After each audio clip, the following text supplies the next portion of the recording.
Hello everyone, welcome to my channel. आज हम इस वीडियो में एमएससी केमिस्ट्री थर्ड सेमेस्टर के ऑर्गेनिक केमिस्ट्री का यूनिट फर्स्ट स्टार्ट करने वाले हैं।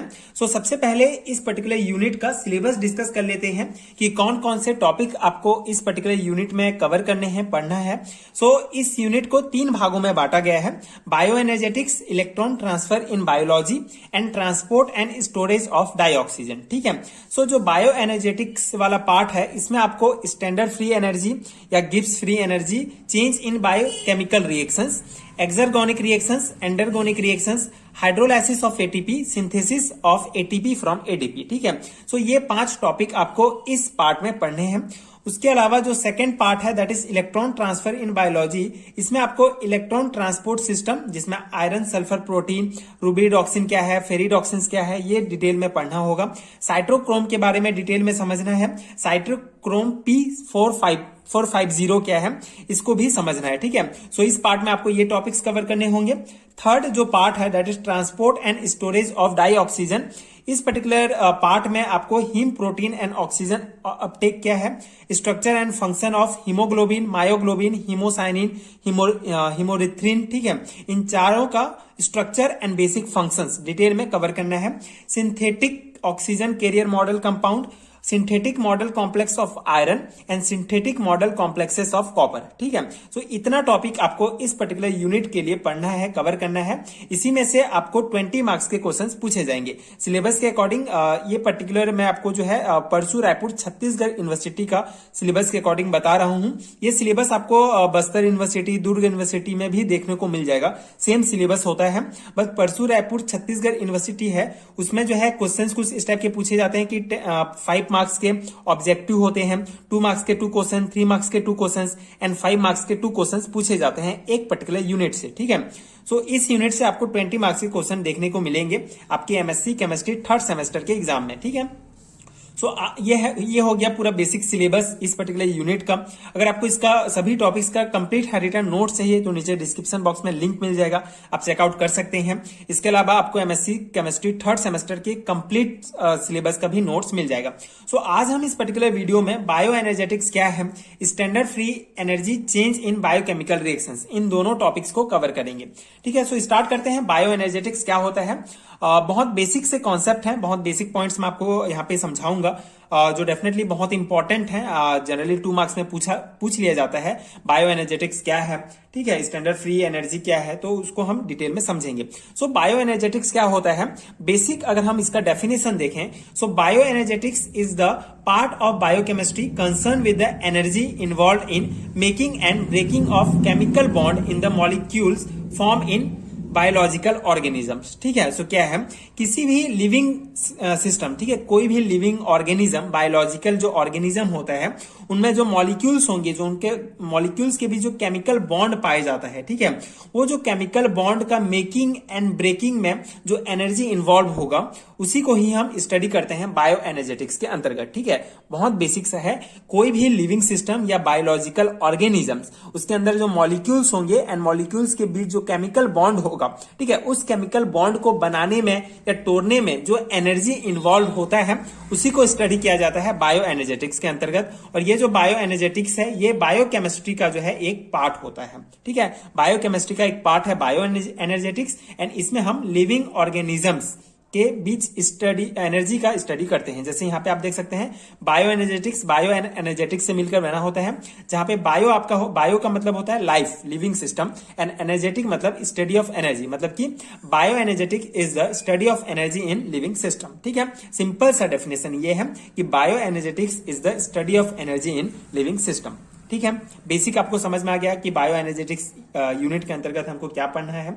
ठीक है। इन्हीं मतलब लिविंग ऑर्गेनिज्म के अंदर एनर्जी का किस प्रकार से डिस्ट्रीब्यूशन होता है, ट्रांसफॉर्मेशन होता है, यूज होता है, वो सब पढ़ेंगे। It include flow of energy, transformation of energy and use of it. And energy is capacity of capacity और एबिलिटी टू डू वर्क। ठीक है, अब ये एनर्जी क्या होता है? एनर्जी जो है कैपेसिटी और एबिलिटी टू डू वर्क, हम जो भी काम कर रहे हैं वो एनर्जी की सहायता से ही कर रहे हैं। ठीक है, एनर्जी ऊर्जा हमें प्राप्त होता है। ठीक है, भोजन हम करते हैं, ऊर्जा प्राप्त होता है, तो ही हम जो है कोई काम कर सकते हैं। तो एनर्जी को आप इस प्रकार डिफाइन कर सकते हैं, एनर्जी इज अ कैपेसिटी और ability to do work. Okay, and all organisms need a constant supply of energy for functions such as motion, transport across membrane barriers, synthesis of biomolecules, information transfer and maintain body temperature. ठीक है, ठीक है। So basically क्या है, जो जितने भी living organisms होते हैं उनको जो है एनर्जी का कांस्टेंट सप्लाई, ठीक है, बहुत जरूरी होता है। इसी से एनर्जी की सहायता से ही हमारा पूरा मोशन का फंक्शन होता है। जो मेम्ब्रेन बैरियर्स होते हैं, ठीक है, बहुत सारे हमारे जो ऑर्गेनिजम्स, ठीक है, जो हमारे ऑर्गन होंगे उसमें जो सप्लाई होगा, ठीक है, एनर्जी का सप्लाई, जैसे वाटर का सप्लाई हो गया, ऑक्सीजन का सप्लाई हो गया, ठीक है, ब्लड का सप्लाई, ये सब ट्रांसपोर्ट जो होता है ये एनर्जी की सहायता से ही होता है। ठीक है, बायोमोलिक्यूल्स का सिंथेसिस होता है in the help of energy. ठीक है, information transfer, maintain body temperature, इन सभी की आवश्यकता के लिए जो है हमको एनर्जी की आवश्यकता होती है। इन सभी को कंप्लीट करने के लिए एनर्जी की आवश्यकता होती है। सो एनर्जी सभी लिविंग ऑर्गेनिजम्स में बहुत इंपॉर्टेंट है। And the cell can transform chemical energy to mechanical और पोटेंशियल एनर्जी। ठीक है, जो सेल्स होते हैं हमारे, जो कोशिका होते हैं, ये केमिकल एनर्जी को मैकेनिकल और पोटेंशियल एनर्जी में जो है ट्रांसफॉर्म करते हैं। And bioenergetics are related to initial and final state of energy, initial and final state of energy of reactants, and so we can say that it is a similar to the biochemical thermodynamic। ठीक है, so जो bioenergetics होता है ये related होता है initial and final state of energy reactants, ठीक है, of energy of reactants. So we can say that similar to biochemical thermodynamic. तो बायो एनर्जेटिक्स जो है बायोकेमिकल थर्मोडायनेमिक के ही सिमिलर होता है, क्योंकि ये रिलेटेड होता है initial and final state of energy, ठीक है, ऑफ रिएक्टेंस। ठीक है, किसी भी रिएक्टेंस के एनर्जी के इनिशियल एंड फाइनल स्टेट से रिलेटेड होता है बायो एनर्जेटिक्स, इसीलिए इसको बायोकेमिकल थर्मोडायनेमिक कहा जाता है। सो ये हो गया बेसिक अबाउट बायो एनर्जेटिक्स। ठीक है, बहुत सिंपल से पॉइंट्स हैं, आप खुद पढ़ के भी इसको जो है समझ सकते हैं। एक बार इसको समझ लीजिए, उसके बाद आप इसका जो है अपने से भी इसको लिख सकते हैं। सो ये बायो एनर्जेटिक्स के बेसिक पॉइंट्स हैं। सबसे पहले आपको बेसिक कॉन्सेप्ट समझना चाहिए, सो उसके लिए ये इंपॉर्टेंट पॉइंट्स हैं। अब हम डिस्कस करेंगे स्टैंडर्ड फ्री एनर्जी, इसी को ही गिब्स फ्री एनर्जी भी कहा जाता है।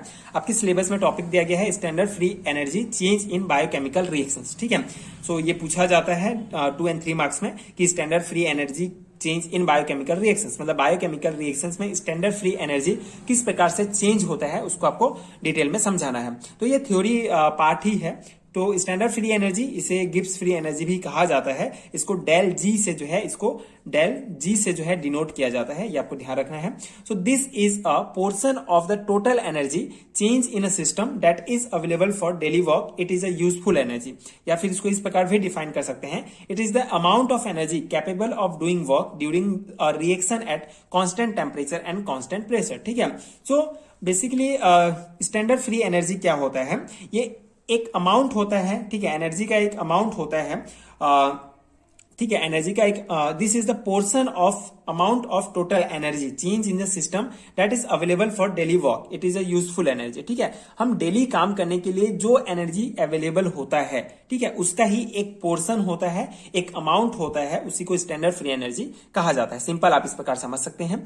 ठीक है, सो द गिव्स free energy gain or lost in the reaction can be calculated. ठीक है, तो कोई भी केमिकल रिएक्शन हमारे बॉडी के अंदर हो रहा है, उसमें गिब्स फ्री एनर्जी गेन हो रहा है या लॉस्ट हो रहा है। ठीक है, एनर्जी जो है हमको प्राप्त हो रहा है या लॉस्ट हो रहा है, ठीक है, नष्ट हो रहा है उस रिएक्शन में, उसको हम यहाँ पे कैलकुलेट कर सकते हैं। यहाँ पे जैसे ये एक रिएक्शन समझ लीजिए, यहाँ से एक रिएक्शन है, ए से बी प्रोडक्ट बन रहा है। सो अगर इस रिएक्शन में अगर हमारा जो गिब्स फ्री एनर्जी होगा, standard free energy del G अगर नेगेटिव होगा, तो जो then the reaction will be exergonic, means energy is lost from the system and it is spontaneous from A to B। ठीक है, सो अगर इस reaction में डेल जी हमारा नेगेटिव है, मतलब ये रिएक्शन जो है एक्सर्गोनिक रिएक्शन होगा, एंड इसमें जो है मतलब क्या होगा, एक्सर्गोनिक रिएक्शन मतलब एनर्जी जो है लॉस्ट हो रहा है। सेम इसी प्रकार अगर डेल जी हमारा पॉजिटिव में आता है तो रिएक्शन विल बी एंडरगोनिक, मतलब कि एनर्जी रिक्वायर्ड है।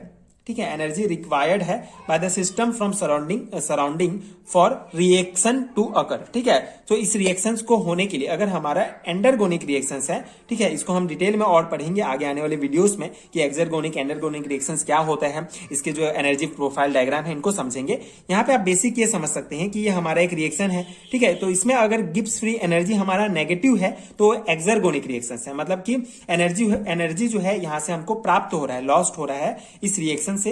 एंड अगर डेल जी हमारा पॉजिटिव है तो रिएक्शन जो है एंडरगोनिक रिएक्शन है, मतलब कि इस रिएक्शन को कंप्लीट होने के लिए जो है सराउंडिंग से जो है एनर्जी की आवश्यकता होगी, ठीक है, ठीक है। तो वही एंडरगोनिक रिएक्शंस का वही है कि एनर्जी जो है रिक्वायर्ड है और एक्सरगोनिक मतलब एनर्जी जो है रिलीज हो रहा है। अगर हमारा डेल जी जो है गिब्स फ्री एनर्जी जो है जीरो है, मतलब कि reaction at equilibrium, no direction favour, ठीक है, यहाँ पे किसी भी प्रकार का कोई डायरेक्शन नहीं हो रहा है, इक्विलिब्रियम में है पूरा रिएक्शन, ठीक है। यहाँ पे जो डेल जी होता है इज डिटरमाइंड बाय 2 फैक्टर्स, ठीक है, 2 फैक्टर्स हम इसको डिटरमाइन कर सकते हैं, एंथैल्पी एंड एंट्रोपी, ठीक है। एंथैल्पी इसको डेल एच से डिनोट किया जाता है एंड एंट्रोपी इसको डेल एस से डिनोट किया जाता है। सो बेसिक सा फॉर्मूला है, हम यहाँ पे डेल जी जो है डिटरमाइन कर सकते हैं एंथैल्पी एंड एंट्रोपी की सहायता से, del H minus T del S, ये फॉर्मूला आपको याद रखना है। इसी से हम ये गिब्स फ्री एनर्जी डिटरमाइन कर सकते हैं एंड फिर डिटरमाइन करने के बाद हमको प्राप्त होगा या तो माइनस में या पॉजिटिव में या जीरो में, ठीक है। तो हमने डिस्कस किया कि अगर माइनस में है तो एक्सरगोनिक, अगर पॉजिटिव है तो एंडरगोनिक, एंड अगर वो जो है जीरो है तो इक्विलिब्रियम रिएक्शन होता है, ठीक है। यहाँ पे डेल जी हमारा गिब्स फ्री एनर्जी चेंज होता है, ठीक है। बेसिकली गिब्स फ्री एनर्जी जी है, अब यहाँ पे चेंजेस को डिनोट किया गया है, इसलिए यहाँ पे डेल लगाया जाता है। डेल एच एंथैल्पी चेंज है, del S entropy change, and T हमारा यहाँ पे टेम्परेचर होता है, ठीक है। तो ये जो है बेसिक कॉन्सेप्ट है स्टैंडर्ड फ्री एनर्जी का, चेंज इन बायोकेमिकल रिएक्शंस, ठीक है। बायोकेमिकल रिएक्शंस में किस प्रकार चेंज होता है, स्टैंडर्ड फ्री एनर्जी किस प्रकार कैलकुलेट कर सकते हैं, उसको हमने डिस्कस किया इस पर्टिकुलर वीडियो में। आई होप आपको समझ में आ गया होगा एंड ये नोट्स आपके एग्जाम प्रिपरेशन के लिए हेल्पफुल हुआ होगा। अगर आपको इसका पीडीएफ चाहिए तो नीचे डिस्क्रिप्शन बॉक्स में एंड कमेंट सेक्शन में लिंक मिल जाएगा, वहां से आप चेकआउट कर सकते हैं। इस पर पूरे यूनिट का नोट्स एक पीडीएफ में ले सकते हैं, जिसमें आपको सभी टॉपिक्स के डिटेल एक्सप्लेनेशन के साथ कंप्लीट हैंड नोट्स मिलेगा, जो डेफिनेटली आपके एग्जाम प्रिपरेशन के लिए बहुत हेल्पफुल होगा। सो आप ये नोट्स लेकर प्रिंट आउट निकालकर जो है अपनी एग्जाम की प्रिपरेशन कर सकते हैं। सो एक्सरगोनिक एंड एंडरगोनिक रिएक्शन क्या है, इसको समझने से पहले ये कॉन्सेप्ट, ये टर्म कहां से आया उसको एक बार डिस्कस कर लेते हैं। सो केमिकल रिएक्शन आपको पता होगा, कोई भी रिएक्टेंट जब आपस में रिएक्ट करते हैं तो एक प्रोडक्ट का फॉर्मेशन होता है, इसी को केमिकल रिएक्शन कहा जाता है, ठीक है। केमिकल रिएक्शन किसे कहते हैं, जब रिएक्टेंट आपस में रिएक्ट करके प्रोडक्ट का फॉर्मेशन करते हैं तो उसको केमिकल रिएक्शन कहा जाता है। कभी कभी ये केमिकल रिएक्शन जो है रिवर्सिबल रिएक्शन भी होते हैं, ठीक है। तो यही केमिकल रिएक्शन हो गया। सो अब ये एक्सरगोनिक एंड एंडरगोनिक टर्म कहां से आया, so depending upon the amount of energy present in the reactant and product, ठीक है। सो किसके आधार पर कि रिएक्टेंट एंड प्रोडक्ट में कितना अमाउंट ऑफ एनर्जी प्रेजेंट है, इसके आधार पर इस केमिकल रिएक्शन को 2 भागों में बांटा गया है, endergonic reaction and exergonic reaction, ठीक है। सो बेसिकली बेसिक पॉइंट क्या है कि कितना अमाउंट ऑफ एनर्जी इस रिएक्टेंट में एंड प्रोडक्ट में प्रेजेंट है, इसके आधार पर, इससे डिपेंड होकर जो है, इसके आधार पर जो है 2 भागों में बांटा गया है किसी भी केमिकल रिएक्शन को, exergonic reaction and endergonic reaction. मतलब कि एक्सरगोनिक एंड एंडरगोनिक रिएक्शन में किसी भी रिएक्टेंट एंड प्रोडक्ट में जो एनर्जी है उसका अध्ययन किया जाता है, ठीक है। तो basic term and basic concept यहीं से आया है कि एक्सरगोनिक एंड एंडरगोनिक रिएक्शन क्या होता है, ठीक है। आई होप आपको समझ में आ गया होगा। कितना amount of energy reactant and product में प्रेजेंट है उसी को स्टडी किया जाता है एक्सरगोनिक एंड एंडरगोनिक रिएक्शन में। अब हम एक्सरगोनिक रिएक्शन स्टार्ट करते हैं। What is exergonic reaction? An exergonic reaction is a chemical reaction where the change in the free energy is negative, there is a net release of free energy. This indicate spontaneous reaction if the system is closed and initial and final temperature are the same. Okay, तो ये basic definition है। सो exergonic reaction एक प्रकार का chemical reaction होता है जहां पे जो स्टैंडर्ड फ्री एनर्जी या गिब्स फ्री एनर्जी होता है ये नेगेटिव होता है, ठीक है। सो पिछले वीडियो में हमने standard free energy and Gibbs free energy क्या है डिटेल में डिस्कस किया है। अगर आपने वीडियो नहीं देखा है तो आपको नीचे लिंक मिल जाएगा, आप देख सकते हैं प्ले लिस्ट का, ठीक है। सो यहाँ पे क्या है, एक्सरगोनिक रिएक्शन क्या होता है, बेसिकली एक प्रकार का केमिकल रिएक्शन होता है जहां पे जो हमारा गिब्स फ्री एनर्जी या स्टैंडर्ड फ्री एनर्जी होता है ये नेगेटिव होता है, ठीक है। गिब्स फ्री एनर्जी हम कैसे निकालते हैं, del G equal to del H del H minus T del S. इस फॉर्मूला के द्वारा हम जो है ये गिब्स फ्री एनर्जी या स्टैंडर्ड फ्री एनर्जी निकालते हैं। सो यही जो स्टैंडर्ड फ्री एनर्जी अगर हमको नेगेटिव में प्राप्त होता है तो वो एक्सर्गोनिक रिएक्शन कहलाता है, ठीक है। एंड ये जो है एक स्पॉन्टेनियस रिएक्शन इंडिकेट करता है। स्पॉन्टेनियस रिएक्शन मतलब क्या होता है कि रिएक्टेंट से प्रोडक्ट बनने के लिए, ठीक है, किसी भी केमिकल रिएक्शन में रिएक्टेंट से प्रोडक्ट बनने के लिए किसी भी बाहरी एनर्जी की आवश्यकता नहीं होती है, उस रिएक्शन को एक्सर्गोनिक रिएक्शन कहते हैं। तो इस आधार पर जो है ये एक्सर्गोनिक रिएक्शन एक स्पॉन्टेनियस रिएक्शन होता है। एंड ये इसका एग्जांपल के लिए आप देख सकते हैं सेलुलर रेस्पिरेशन, ठीक है। तो हमारे शरीर के अंदर जो भी सेल्स हैं, ठीक है, जिनके अंदर सेलुलर रेस्पिरेशन हो रहा है, जिसके द्वारा एटीपी का फॉर्मेशन होता है, जिससे हमको एनर्जी प्राप्त होता है, मतलब एनर्जी जो है क्रिएट हो रहा है सेल्स के द्वारा, एनर्जी एटीपी का फॉर्मेशन होता है सेलुलर रेस्पिरेशन के द्वारा। तो यही इसका एग्जाम्पल है। तो ये बेसिक है एक्सर्गोनिक रिएक्शन, जिसमें जो स्टैंडर्ड फ्री एनर्जी होता है ये नेगेटिव होता है। एंड ये एक प्रकार का स्पॉन्टेनियस रिएक्शन है जिसमें जिसका एग्जांपल है सेलुलर रेस्पिरेशन। अब इसका ये एक ग्राफ आप देख सकते हैं जिससे आपको और इजिली समझ में आ जाएगा। ये ग्राफ फ्री एनर्जी एवं प्रोग्रेस ऑफ रिएक्शन के बीच जो है ये ग्राफ खींचा गया है। सो यहाँ पे क्या होता है, इस रिएक्शन में बेसिकली ये रिएक्टेंट है, ठीक है। सो रिएक्टेंट में जो प्रोग्रेस ऑफ रिएक्शन है ये, तो सबसे पहले रिएक्टेंट होगा। रिएक्टेंट में जो फ्री एनर्जी होगा, ठीक है, ये ज्यादा होगा, फ्री एनर्जी ज्यादा होगा। तो ये रिएक्टेंट से जब प्रोडक्ट का फॉर्मेशन होगा, ठीक है, सो बेसिकली इसमें क्या है, एक प्रकार का एनर्जी रिलीज हो रहा है, ठीक है। किसी प्रकार के बाहरी एनर्जी की आवश्यकता नहीं होती, बल्कि यहां से एनर्जी रिलीज होता है, ठीक है, इस रिएक्शन से।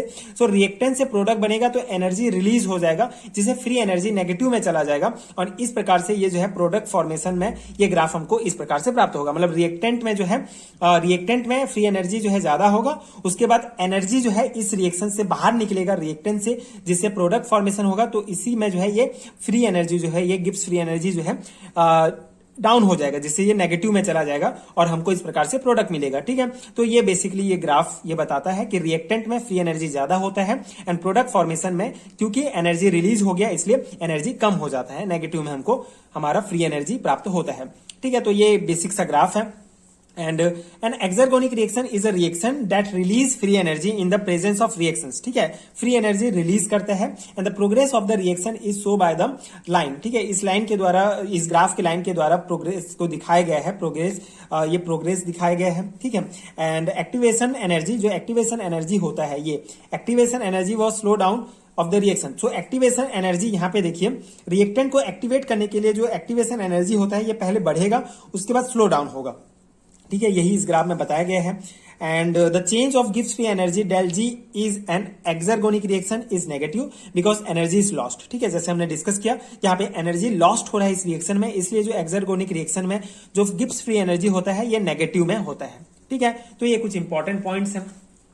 एंड कुछ और इंपॉर्टेंट पॉइंट्स एक्सर्गोनिक रिएक्शन से related, that is symbolically the release of free energy G is an exergonic reaction at constant pressure and constant temperature is denoted by, यहाँ पे एक फॉर्मूला है जो कि यहाँ पे constant temperature and constant pressure पे जो एक्सर्गोनिक रिएक्शन है इसको इस प्रकार से भी हम डिनोट कर सकते हैं, जहां पे जो डेल जी है हमारा, जो गिब्स फ्री एनर्जी है, ये जो प्रोडक्ट एंड रिएक्टेंट, ठीक है, जो प्रोडक्ट एंड रिएक्टेंट के बीच जो एनर्जी डिफरेंस होता है वो जो है 0 से लेस देन होगा, ठीक है, 0 से लेस देन होगा, ये बताता है ये हमारा, जिससे ये माइनस में आ जाएगा, ठीक है।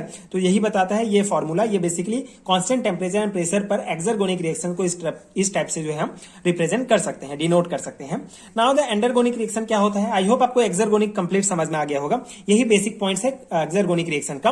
अब एंडरगोनिक जो है इससे अपोजिट होता है। And endergonic reaction is a chemical reaction in which the standard change in free energy is positive, ठीक है, सिंपल सा है। एक्सर्गोनिक रिएक्शन में जो हमारा गिब्स फ्री एनर्जी या स्टैंडर्ड फ्री एनर्जी होता था ये नेगेटिव होता था, लेकिन एंडरगोनिक रिएक्शन में पॉजिटिव होगा। And an additional driving force is needed to perform this reactions, ठीक है। एडिशनल ड्राइविंग फोर्स मतलब ये जैसे ये हमारा रिएक्टेंट है, इसे प्रोडक्ट बना, ठीक है। तो इस रिएक्टेंट से प्रोडक्ट बनने के लिए एक एडिशनल फोर्स मतलब एक एडिशनल एनर्जी की आवश्यकता होती है, तो इसी को एंडरगोनिक रिएक्शंस कहा जाता है, ठीक है। बहुत बेसिक सा कॉन्सेप्ट है, इतना बेसिक यही है, यही आपको समझना है कि एक्सर्गोनिक एंड एंडरगोनिक क्या होता है। एक्सर्गोनिक रिएक्शन जिसमें स्टैंडर्ड फ्री एनर्जी नेगेटिव होता है एंड वहां पे उस रिएक्शंस को रिएक्टेंट से प्रोडक्ट बनने के लिए किसी भी प्रकार के बाहरी एनर्जी की आवश्यकता नहीं होती है। लेकिन एंडरगोनिक रिएक्शन में गिब्स फ्री एनर्जी पॉजिटिव होता है और इसमें रिएक्टेंट से प्रोडक्ट बनने के लिए बाहरी एनर्जी की आवश्यकता होती है, एक एडिशनल ड्राइविंग फोर्स की आवश्यकता होती है, ठीक है। Another way to press this this is that useful energy must be absorbed from the surrounding into the workable system for the reactions to happen. ठीक है, जो यूजफुल एनर्जी होता है इसको एब्जॉर्ब किया जाता है रिएक्शंस के द्वारा, जिससे रिएक्शन जो है कंप्लीट होता है. And an endergonic reaction such as a photosynthesis is a reaction that require energy to driven. Endergonic means absorbing energy in the form of work. ठीक है, एंडरगोनिक जो होता है इसका मतलब ही होता है absorbing energy in the form of work. ठीक है, वर्क के फॉर्म में जो है एनर्जी एब्जॉर्ब होता है, जिससे रिएक्शंस कंप्लीट होता है. ठीक है, सो एंडरगोनिक रिएक्शंस का सिंपल सा एग्जांपल है फोटोसिंथेसिस. फोटोसिंथेसिस प्रकाश संश्लेषण की क्रिया में सूर्य से एनर्जी मिलता है, तभी जो है पत्तों में जो है फोटोसिंथेसिस की प्रोसेस होती है. तो एक एग्जाम्पल है एंडरगोनिक रिएक्शंस का कि बाहरी एनर्जी की आवश्यकता होती है एंडरगोनिक रिएक्शंस को कंप्लीट होने के लिए. ठीक है, इसका भी आप जो है एक ग्राफ देख सकते हैं. ये भी progress of reaction and free energy के बीच खींचा गया है. इसमें रिएक्टेंस होगा. ठीक है, इसमें ये जो रिएक्टेंट है, रिएक्टेंट से प्रोडक्ट बनने के लिए इसमें एनर्जी की आवश्यकता होगी, मतलब कोई बाहरी एनर्जी यहाँ पे आएगा, जिससे इसका जो एक्टिवेशन एनर्जी के रूप में आप बोल सकते हैं एक्टिवेट हो जाएगा एंड प्रोडक्ट का फॉर्मेशन हो गया. मतलब जिस समय रिएक्टेंट में रहेगा, ठीक है, जिस समय रिएक्टेंट जो है रिएक्टेंट रहेगा तो उसमें फ्री एनर्जी जो है कम रहेगा, लेकिन जैसे ही प्रोडक्ट फॉर्मेशन होगा उस समय जो है प्रोडक्ट फॉर्मेशन के समय जो इसका फ्री एनर्जी होगा ये ज्यादा होगा, क्योंकि बाहरी एनर्जी जो है इससे आकर जुड़ेगा. ठीक है, तो यही है, इसी कारण यहाँ पे जो डेल जी होता है ये पॉजिटिव में आता है एंडरगोनिक रिएक्शन में, एंड एक्सरगोनिक में नेगेटिव में आ रहा था. ठीक है, the activation energy for the reaction is typically larger than the overall energy of the exergonic reactions. ठीक है, एक्सरगोनिक रिएक्शंस का जितना ओवरऑल एनर्जी होता है एक्सरगोनिक रिएक्शंस का, ठीक है, जितना ओवरऑल एनर्जी होता है एक्सरगोनिक रिएक्शंस का, उससे भी ज्यादा एनर्जी की आवश्यकता होती है एंडरगोनिक रिएक्शंस को एक्टिवेट करने के लिए. उससे भी ज्यादा एक्टिवेशन एनर्जी की आवश्यकता होती है इस एंडरगोनिक रिएक्शंस को एक्टिवेट करने के लिए. ये पॉइंट यही बताता है. And the endergonic reaction are non spontaneous and spontaneous आपको सिंपली पता है. स्पॉन्टेनियस रिएक्शन एक्सरगोनिक होता है क्योंकि उसमें बाहरी किसी भी प्रकार की एनर्जी की आवश्यकता नहीं होती है रिएक्शन को कंप्लीट होने के लिए, लेकिन एंडरगोनिक रिएक्शन में जो है बाहरी एनर्जी की आवश्यकता हो रही है, इसलिए ये नॉन स्पॉन्टेनियस रिएक्शन है.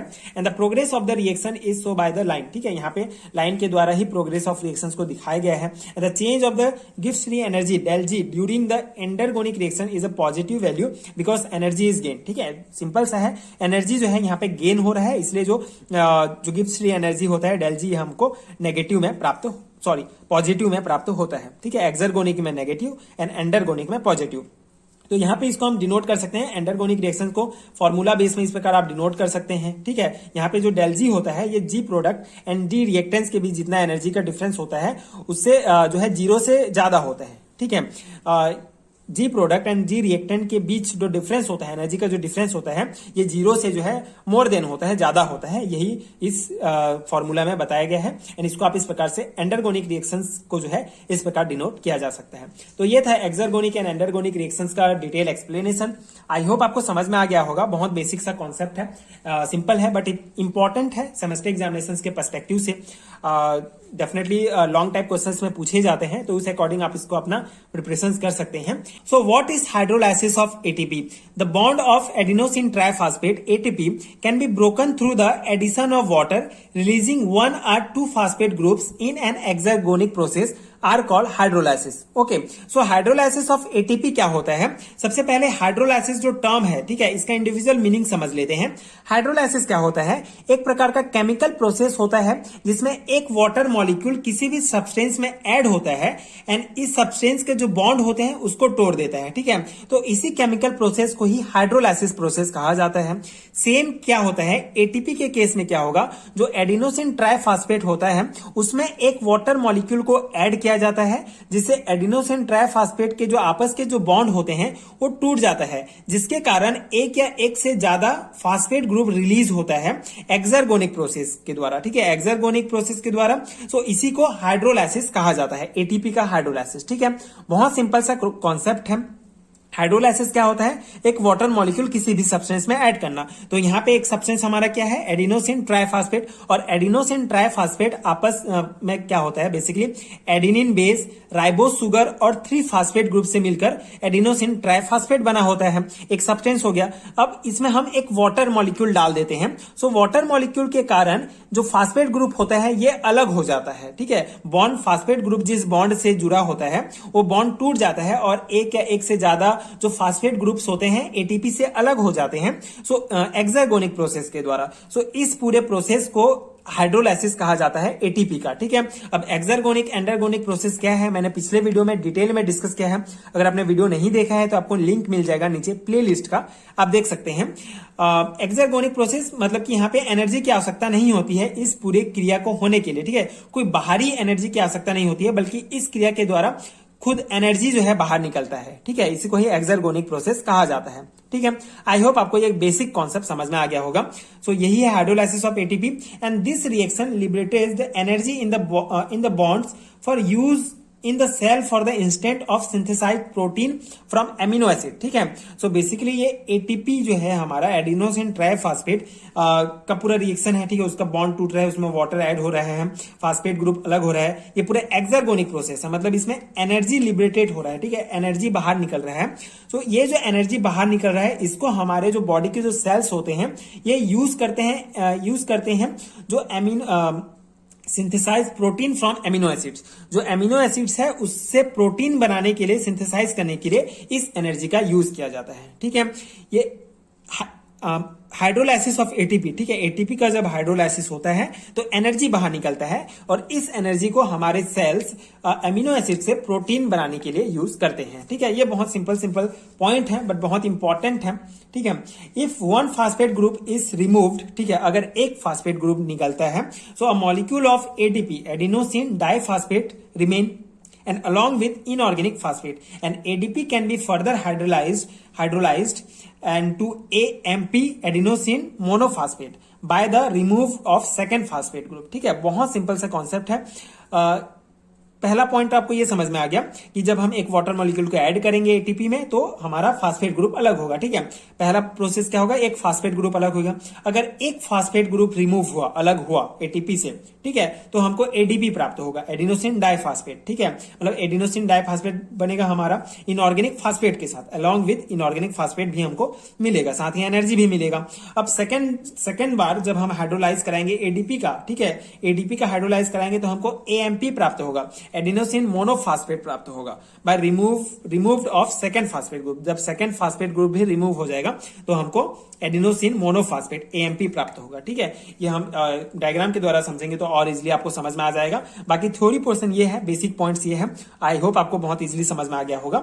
अब स्ट्रक्चर ऑफ एटीपी देख लेते हैं। Basically ATP consist of a adenine base, ribose sugar and 3 phosphate group with the letter attach to each other through high energy phosphoanhydride bond, ठीक है। Phospho and hydride bond यहाँ पे आप देखिए ये है एटीपी का structure, ठीक है। ये एटीपी का स्ट्रक्चर, तो इसमें क्या कहा गया है, जो एटीपी होता है ये पूरा एटीपी का स्ट्रक्चर है। एटीपी जो है एक एडिनिन बेस, ठीक है, ये एक एडिनिन बेस, एक राइबोस सुगर और 3 फास्फेट ग्रुप जब आपस में किस बॉन्ड से जुड़े होते हैं, फास्फो एंड हाइड्राइड बॉन्ड के द्वारा आपस में जब जुड़े होते हैं तो एटीपी का स्ट्रक्चर बनता है, ठीक है। एटीपी में आपको बहुत अच्छे से याद रखना है, एटीपी में क्या क्या पाए जाते हैं, एडिनिन बेस, राइबोस सुगर और फास्फेट ग्रुप, ठीक है। तीनों आपस में जुड़े होते हैं फास्फो एंड हाइड्राइड बॉन्ड के द्वारा, ठीक है। ये तीनों आपस में जुड़े हुए।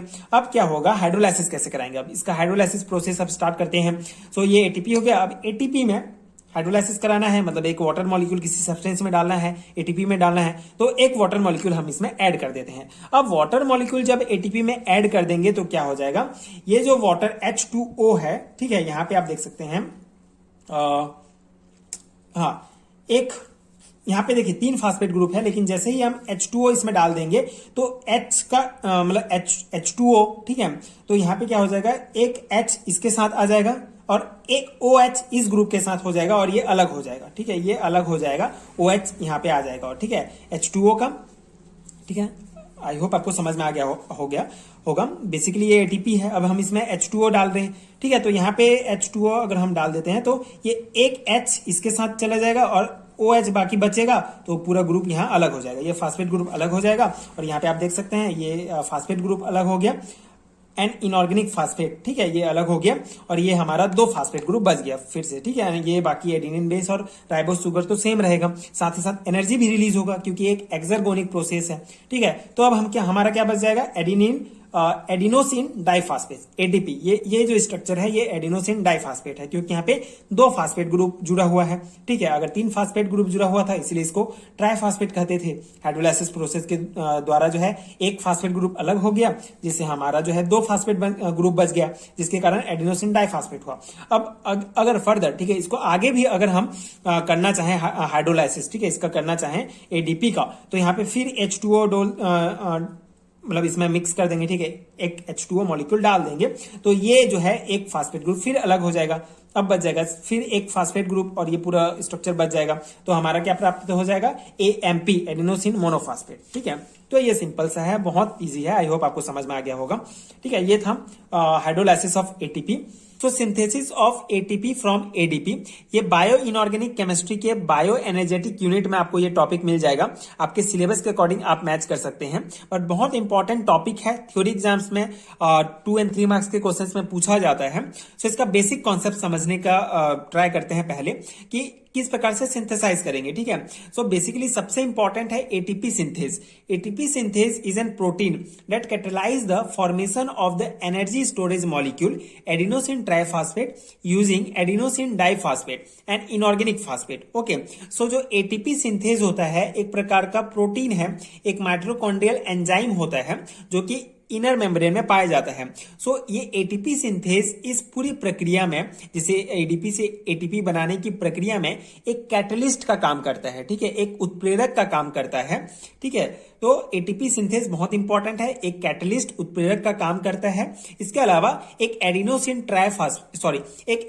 डाइफॉस्फेट, ठीक है, एडीपी और इनऑर्गेनिक फॉस्फेट दोनों को आपस में एटीपी सिंथेस की उपस्थिति में जब क्रिया कराया जाता है तो हमको एटीपी प्राप्त होता है। ठीक है, यही बेसिक कॉन्सेप्ट है पूरे कॉन्सेप्ट का। ठीक है, पूरे टॉपिक का बेसिक कॉन्सेप्ट है कि एडिनोसिन डाइफॉस्फेट और इनऑर्गेनिक फॉस्फेट को आपस में एटीपी सिंथेस की उपस्थिति में जब क्रिया कराया जाता है, रिएक्शंस होता है, तो एटीपी एडिनोसिन ट्राइफॉस्फेट हमको प्राप्त होता है। ठीक है, and it is classified under ligase as it change ADP by the formation of PO bond, phosphodiester bond, and the overall reaction catalyzed by ATP synthase is। ठीक है, so ATP synthase के द्वारा catalyzed किया गया जो overall reaction होता है उसको हम इस प्रकार से रिप्रेजेंट कर सकते हैं, ADP plus PI plus 2H plus out.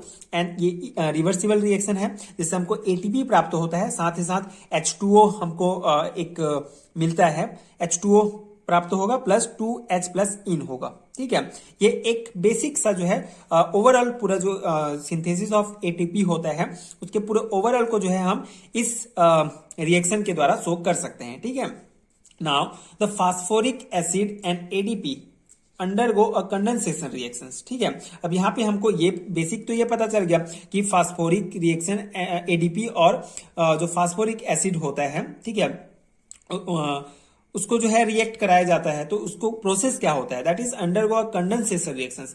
एक कंडेंसेशन रिएक्शंस होता है, एक प्रकार का जो है रिएक्शन का क्लास है कंडेंसेशन रिएक्शंस, जिसमें कैटलिस्ट के प्रेजेंट में 2 मॉलिक्यूल आपस में जुड़ते हैं एंड वाटर मॉलिक्यूल एलिमिनेट होता है। इस पूरे प्रोसेस को ही कंडेंसेशन रिएक्शंस कहा जाता है और इसी प्रोसेस के द्वारा फास्फोरिक एसिड एंड एडीपी आपस में जुड़ते हैं। तो यहाँ पे फास्फेट है, फास्फेट हमने लिया, एंड ये हमारा जो है एडीपी है, एडिनोसिन डाइफॉस्फेट, क्योंकि 2 फास्फेट ग्रुप यहाँ पे जुड़े हुए हैं। ठीक है, एंड फास्फोरिक एसिड जो आपस में जो है दोनों जो है कंडेंसेशन रिएक्शंस दोनों के बीच होगा एंड ये हमारा एक वाटर जो है एलिमिनेट होगा एंड एटीपी फॉर्म होगा। ठीक है, इस कंडेंसेशन रिएक्शंस के द्वारा एक वाटर मॉलिक्यूल एलिमिनेट होगा एंड एटीपी का फॉर्मेशन होगा। अब यहाँ पे आप देख सकते हैं इस प्रकार से हमारा ये जो एटीपी बेसिकली सिंपल सा है, ये 2 फास्फेट ग्रुप था इसलिए एडिनोसिन डाइफॉस्फेट था।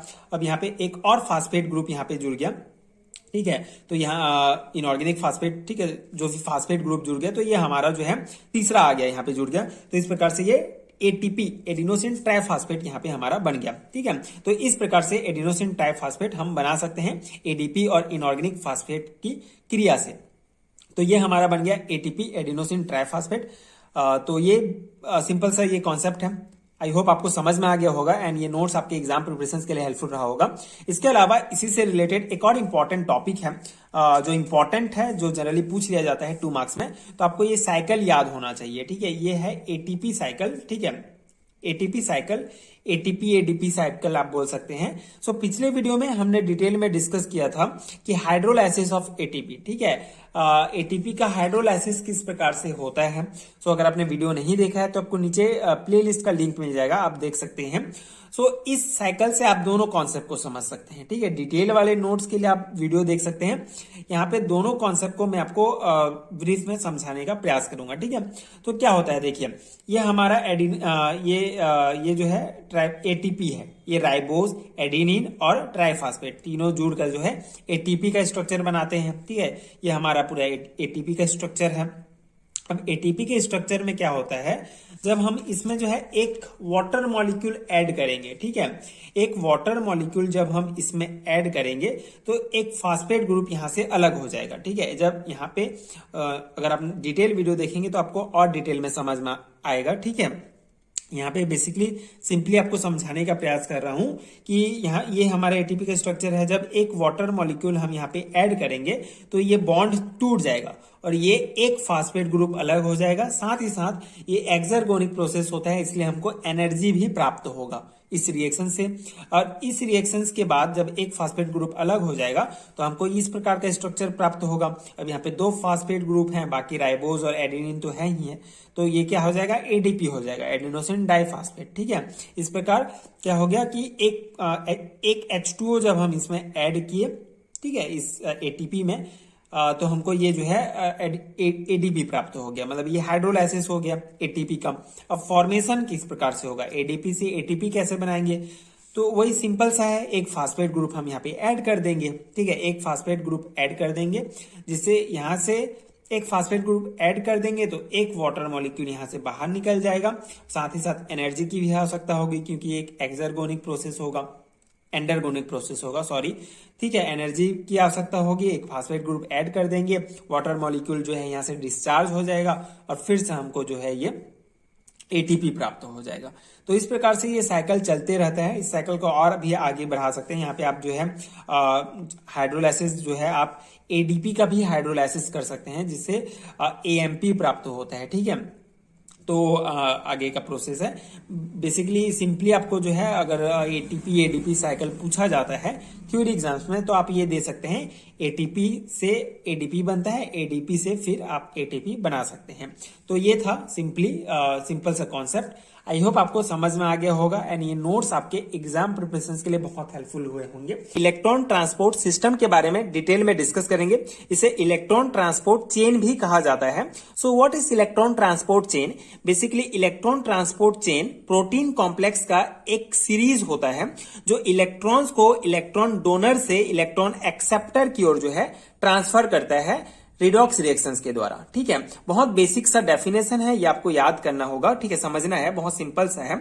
इलेक्ट्रॉन ट्रांसपोर्ट चेन एक प्रोटीन कॉम्प्लेक्स का एक सीरीज होता है जो इलेक्ट्रॉन्स को इलेक्ट्रॉन डोनर से इलेक्ट्रॉन एक्सेप्टर की ओर जो है ये ट्रांसफर करता है रिडॉक्स रिएक्शंस के द्वारा। इसी को इलेक्ट्रॉन ट्रांसपोर्ट चेन कहा जाता है। और इलेक्ट्रॉन ट्रांसपोर्ट चेन के अंतर्गत 3 प्रोटीन आते हैं। बेसिकली एक जो है प्रोटीन कॉम्प्लेक्स होते हैं। तो इलेक्ट्रॉन ट्रांसपोर्ट सिस्टम में 3 इंपॉर्टेंट प्रोटीन होते हैं, iron sulphur protein, cytochrome protein, blue copper protein, ठीक है। सो आज हम इस पर्टिकुलर वीडियो में आयरन सल्फर प्रोटीन के अंतर्गत रुबिडॉक्सिन्स और फेरिडॉक्सिन्स को डिटेल में डिस्कस करेंगे, ठीक है। सो ये आपके सेमेस्टर एग्जाम के पर्सपेक्टिव से बहुत इंपॉर्टेंट टॉपिक है, इंपॉर्टेंट कॉन्सेप्ट है। साथ ही साथ आपको एक हैंडरिटन नोट्स प्रोवाइड करूंगा जो डेफिनेटली बहुत इंपॉर्टेंट होगा आपके एग्जाम प्रिपरेशन के लिए, ठीक है। सो ये पूरा कॉन्सेप्ट बहुत इंपॉर्टेंट है।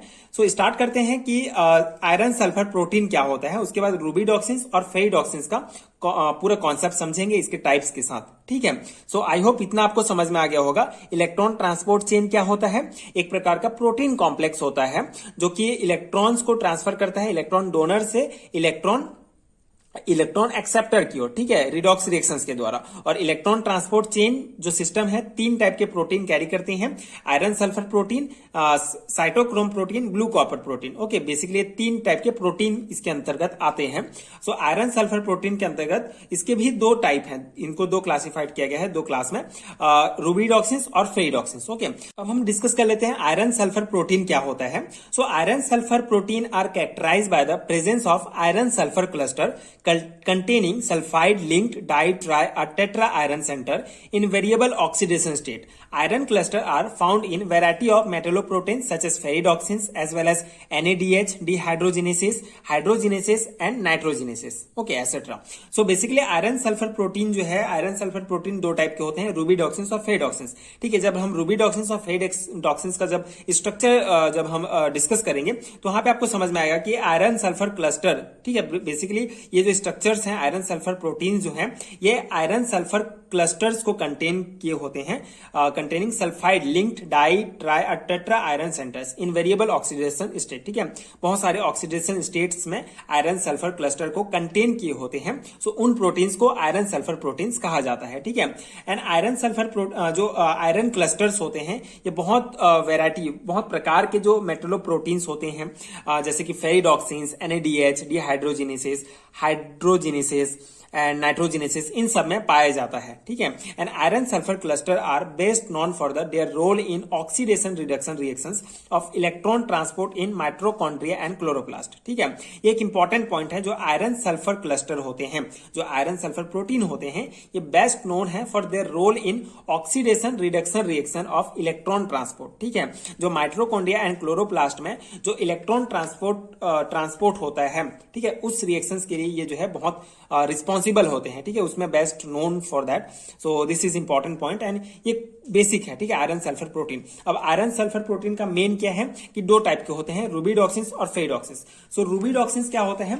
रूबिडॉक्सिन्स रूबिडॉक्सिन्स के कुछ इंपॉर्टेंट कैरेक्टरिस्टिक देख लेते हैं। सो रूबिडॉक्सिन्स मतलब सिंपल सा आपको जैसे क्वेश्चन आ गया व्हाट इज रूबिडॉक्सिन्स, ठीक है, तो आपको समझ जाना है कि आयरन सल्फर प्रोटीन है, इसमें आयरन और सल्फर कंटेन होगा इसमें। ठीक है, आयरन सल्फर प्रोटीन है रूबिडॉक्सिन्स, जिसके कुछ इंपॉर्टेंट कैरेक्टरिस्टिक है, जैसे इसका मॉलिक्यूलर वेट जो है low molecular weight compare to other iron sulphur protein. ठीक है, दूसरे जो जैसे फेरिडॉक्सिन्स हो गया, ठीक है, दूसरे जो फेरिडॉक्सिन्स भी बहुत टाइप के होते हैं। सो दूसरे जो आयरन सल्फर जो प्रोटीन होंगे उनसे उसके अनुसार उनके आधार, ठीक है, उसके कंपैरिजन में, ठीक है, उनके कंपैरिजन में दूसरे आयरन सल्फर प्रोटीन के कंपैरिजन में जो रूबिडॉक्सिन्स है इसका मॉलिक्यूलर वेट कम होता है। ठीक है, ये इंपॉर्टेंट है।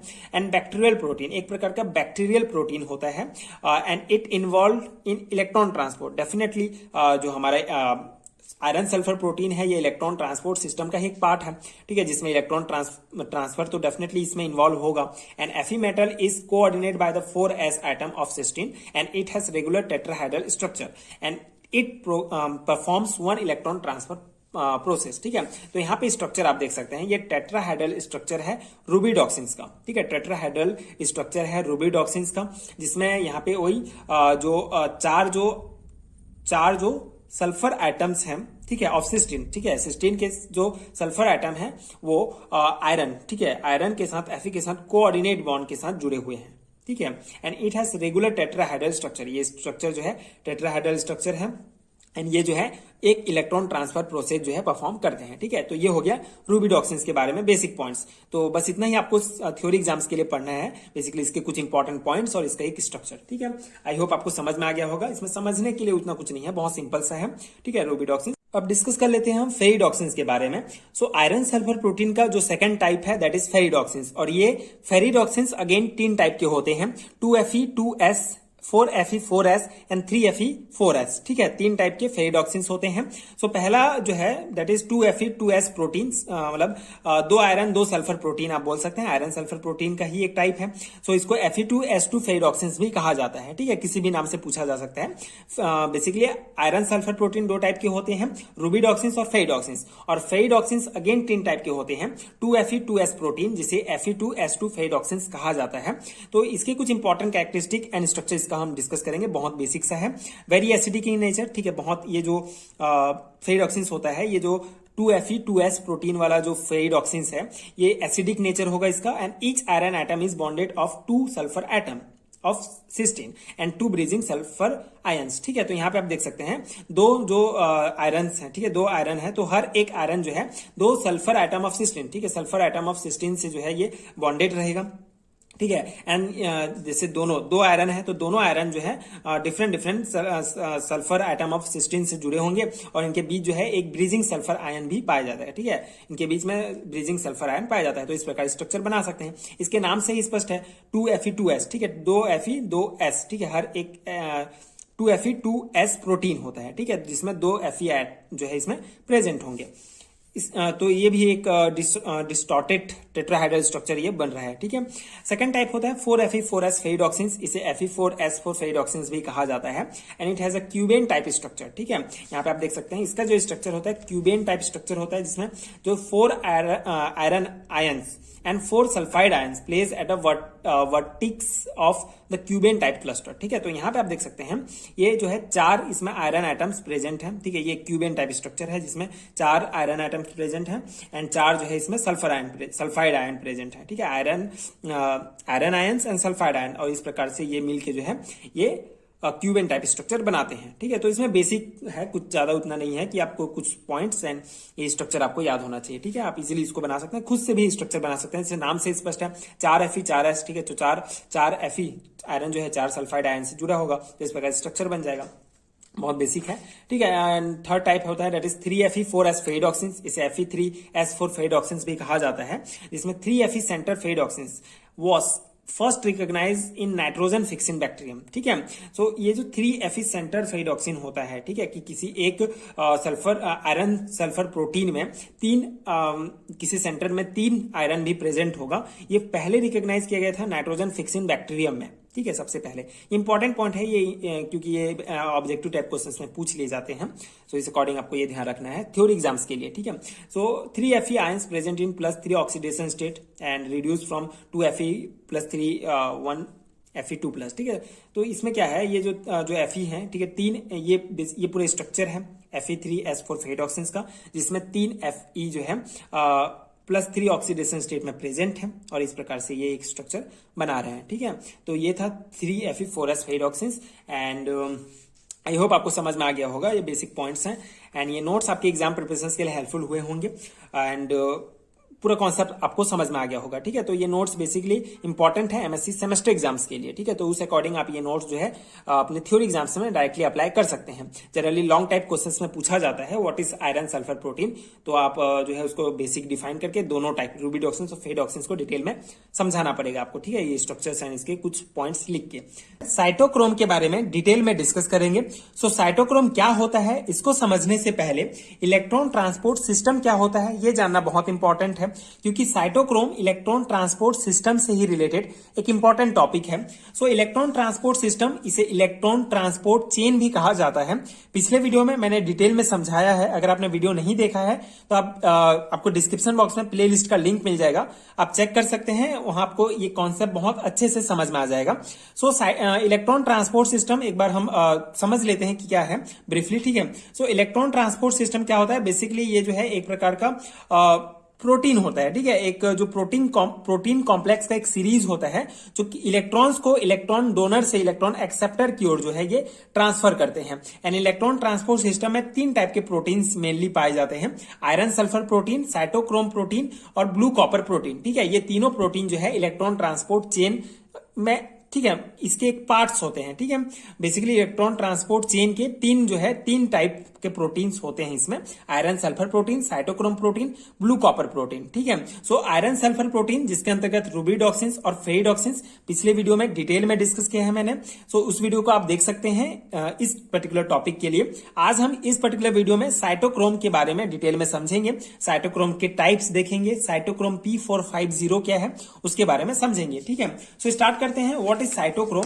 सो cytochrome are redox active protein containing a haem with a central Fe atom at its core. ठीक है, सो साइटोक्रोम एक प्रकार का रिडॉक्स एक्टिव प्रोटीन होता है। बेसिकली इलेक्ट्रॉन ट्रांसपोर्ट चेन में जो इलेक्ट्रॉन का जो ट्रांसफर होता है वो रिडॉक्स रिएक्शंस के द्वारा होता है। ठीक है, सो जो बेसिकली जो साइटोक्रोम एक प्रकार का प्रोटीन है, ठीक है, रिडॉक्स एक्टिव प्रोटीन है। ठीक है, जनरली इसको रिडॉक्स एक्टिव प्रोटीन कहा जाता है एंड जो कंटेन करता है हीम। ठीक है, बेसिकली हीमोग्लोबिन, इसका स्ट्रक्चर भी आप देखेंगे तो हीमोग्लोबिन मायोग्लोबिन के टाइप ही होगा। ठीक है, इसमें हीम प्रेजेंट होता है लेकिन बिना ग्लोबिन के। ठीक है, इसको हीमोग्लोबिन हीम प्रेजेंट होता है इस स्ट्रक्चर में। ठीक है, so with central Fe atoms and it's at it core, ठीक है। एंड ठीक है, तो इसका इस पॉइंट को समझने के लिए आप ये स्ट्रक्चर देख सकते हैं। बेसिकली क्या है, एक रिडॉक्स एक्टिव प्रोटीन है जिसमें हीम, ठीक है, ये हीम कंटेन करता है, जिसमें सेंट्रल में जो है Fe एटम, इसके कोर में Fe आयरन जो है प्रेजेंट होता है एज अ को फैक्टर, ठीक है, यहाँ पे स्पेसिफिक कहा गया है as a cofactor, and they are involve in electron transport chain, ठीक है। डेफिनेटली ये इन्वॉल्व होंगे इलेक्ट्रॉन ट्रांसपोर्ट चेन में, ये जो साइटोक्रोम है, क्योंकि ये उसी से रिलेटेड प्रोटीन है, and redox catalysis, and they are classified according to the type of haem and its mode of binding, ठीक है। बेसिकली इसमें हीम पाया जाता है इसकी स्ट्रक्चर में, सो इनको क्लासिफाइड किया गया है इनके हीम के अकॉर्डिंग, एंड 21 प्रकार से मोड ऑफ बाइंडिंग, ठीक है, and its mode of binding के आधार पर। तो यहाँ पे सिंपल से ये बेसिक पॉइंट्स आप देख सकते हैं, और उसके बाद इसके स्ट्रक्चर, ठीक है, उसके बाद हम इसको टाइप के बारे में डिस्कस करेंगे। बेसिकली इसको जो है इसके हीम के अकॉर्डिंग क्लासिफाइड किया गया है, एंड ये plants and animals and bacteria इन सब में पाए जाते हैं cytochrome, and contain haem like a prosthetic group, ठीक है। तो ये स्ट्रक्चर आप इसका देख सकते हैं, स्ट्रक्चर ऑफ साइटोक्रोम, जिसमें जो है सेंट्रल इसके कोर में जो है Fe एटम पाया जाएगा, एंड ये जो है प्रोस्टेटिक ग्रुप्स इसमें जुड़े होते हैं, ठीक है। सिंपल से स्ट्रक्चर है। बेसिकली हीमोग्लोबिन, मायोग्लोबिन आगे आने वाले वीडियोस में हम डिस्कस करेंगे। सो उसके बेसिकली इन सबका स्ट्रक्चर सेम टाइप से है, कुछ बेसिक डिफरेंस होते हैं, उसको आप देख सकते हैं, ठीक है। जनरली ये नोट्स आपको मैं आपके सेमेस्टर एग्जाम्स के पर्सपेक्टिव से प्रोवाइड कर रहा हूं, तो उसमें जो है डेफिनेटली आपको थ्योरी टाइप्स क्वेश्चंस पूछे जाएंगे। सो व्हाट इज साइटोक्रोम पूछा जाएगा, तो ये बेसिक पॉइंट्स लिख सकते हैं एंड इसका स्ट्रक्चर बना सकते हैं, ठीक है। सो आई होप इतना समझ में आ गया होगा कि साइटोक्रोम एक प्रकार का रिडॉक्स एक्टिव प्रोटीन होता है, जिसके स्ट्रक्चर में, जिसके कोर में जो है ये आयरन एटम पाए जाते हैं, प्रोस्टेटिक ग्रुप्स जो है इसमें जुड़े होते हैं, और इसमें प्रेजेंट जो हीम है उसके आधार पर एंड किस प्रकार से बाइंड है, उसके आधार पर इसको चार प्रकार में बांटा गया है, ठीक है, डिवाइड किया गया है। Cytochrome A, cytochrome B, cytochrome C और साइटोक्रोम डी। तो साइटोक्रोम ए में हीम ए प्रोस्टेटिक ग्रुप पाया जाता है, साइटोक्रोम बी में हीम बी, साइटोक्रोम सी में haem C covalently bonded haem B, ठीक है, एंड साइटोक्रोम डी में हीम डी, ठीक है। तो ये 4 ग्रुप होते हैं साइटोक्रोम के, जिसमें ये जो है प्रोस्टेटिक ग्रुप्स पाए जाते हैं, ठीक है। तो ये हो गए 4 टाइप्स, एंड इसी से रिलेटेड एक इंपॉर्टेंट टॉपिक है, दैट इज साइटोक्रोम P450, ठीक है। जनरली कभी कभी पूछ लिया जाता है what is cytochrome P450। So discuss कर लेते हैं इसका स्ट्रक्चर है, इसके कुछ points. So cytochrome P450 found in plant and bacteria, ठीक है, सिंपल सा है, प्लांट्स एंड बैक्टीरिया में ये पाए जाते हैं। And cytochrome P450 facilitates the cleavage of O2 and function as a monooxygenase, ठीक है। सो जो O2 के क्लेवेज के लिए जो है ये उत्तरदायी होते हैं साइटोक्रोम P450, ठीक है, एंड ये जो है एज अ मोनोऑक्सीजनेज की तरह जो है फंक्शन करते हैं, ठीक है, कार्य करते हैं, and catalysing the insertion of O2 atom into substrate, ठीक है। किसी सबस्ट्रेट में O2 एटम के इंसर्शन के लिए एज अ कैटेलाइजिंग की तरह जो है ये वर्क करते हैं, ठीक है। तो ये इंपॉर्टेंट इसके पॉइंट्स हैं, एंड इसके स्ट्रक्चर जो है ये इस टाइप का इसका स्ट्रक्चर बनता है साइटोक्रोम P450 का, ठीक है, जिसमें ये एक Fe एटम 3 ऑक्सीडेशन स्टेट में है, ठीक है, एंड इस टाइप से इसका स्ट्रक्चर है। एंड इसका मॉलिक्यूलर वेट एक इंपॉर्टेंट पॉइंट है, जिसमें इसका मॉलिक्यूलर वेट जो है 50,000 यूनिट तक इसका मॉलिक्यूलर वेट होता है, ठीक है। तो ये बेसिक पॉइंट्स हैं इस पर्टिकुलर टॉपिक से रिलेटेड। आई होप आपको समझ में आ गया होगा, एंड ये नोट्स आपके एग्जाम प्रिपरेशन के लिए हेल्पफुल हुए होंगे। बेसिकली आप MSc सेमेस्टर एग्जाम्स में एंड BSc एक्चुअली आपके BSc MSc जिस भी एग्जाम्स में ये टॉपिक आपके सिलेबस के अकॉर्डिंग है, उसके अकॉर्डिंग आप इसको अपने एग्जाम में लिख सकते हैं, ठीक है। सो ये था साइटोक्रोम का डिटेल एक्सप्लेनेशन। सो सबसे पहले देखते हैं हीमोग्लोबिन क्या होता है। What is haemoglobin? So haemoglobin is a type of globular protein present in red blood sales RBCs which transport oxygen in our body through bloods. Okay, so haemoglobin क्या होता है? एक प्रकार का ग्लोबुलर प्रोटीन होता है जो रेड ब्लड सेल्स में पाया जाता है, एंड जो ऑक्सीजन है उसको हमारे पूरे बॉडी में ट्रांसपोर्ट करता है थ्रू ब्लड।